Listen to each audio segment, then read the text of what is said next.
We've been exploring solving quadratic equations, and we have done them a bunch of different ways over the past couple of weeks.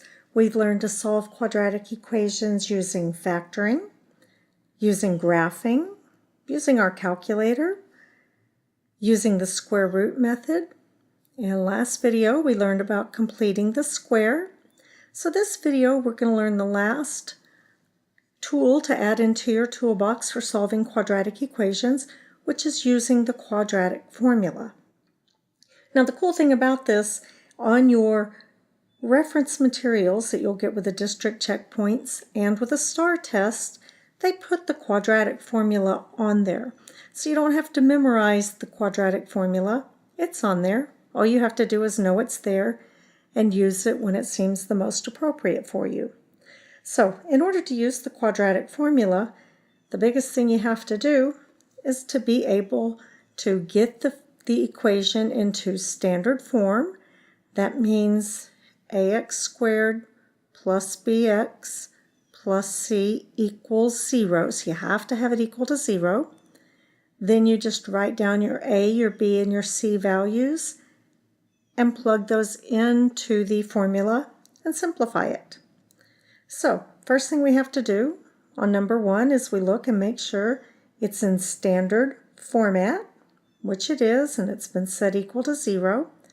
So we just have to identify our coefficients, our a value, our b value, and our c value. So let's start. My a value, the coefficient to x squared, is 1. My b value, the coefficient to x, is negative 10.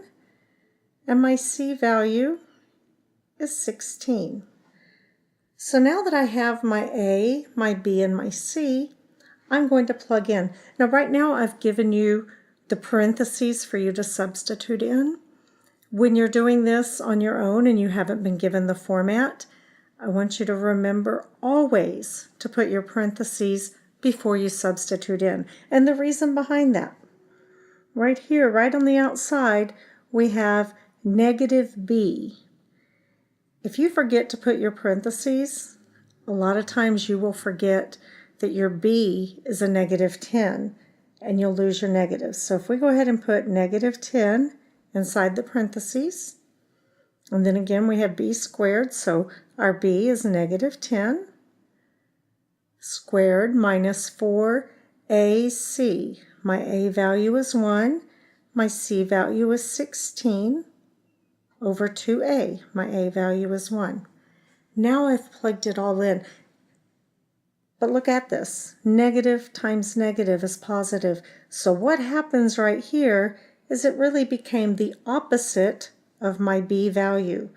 So x equals the opposite of my b value is 10.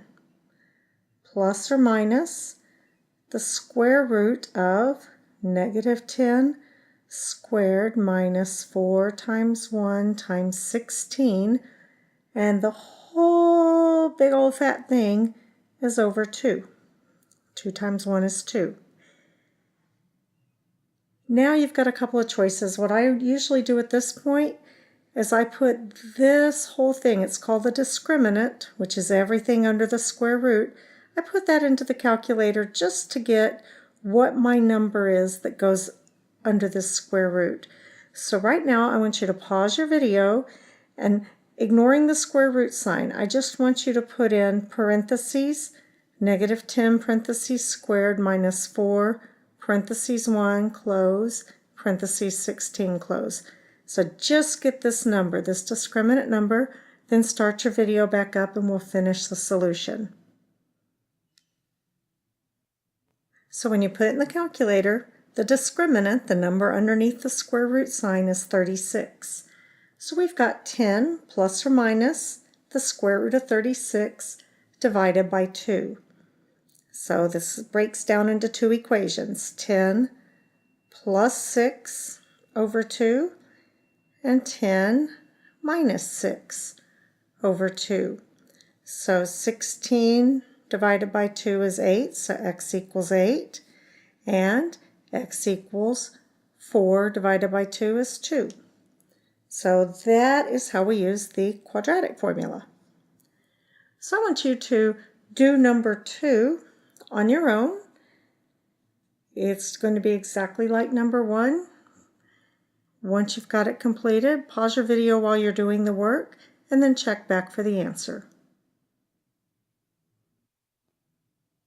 Okay, so when I filled in my A, B, and C and put everything in the correct places inside their parentheses, and then I simplified it. Notice again, negative B really means the opposite of whatever my B is.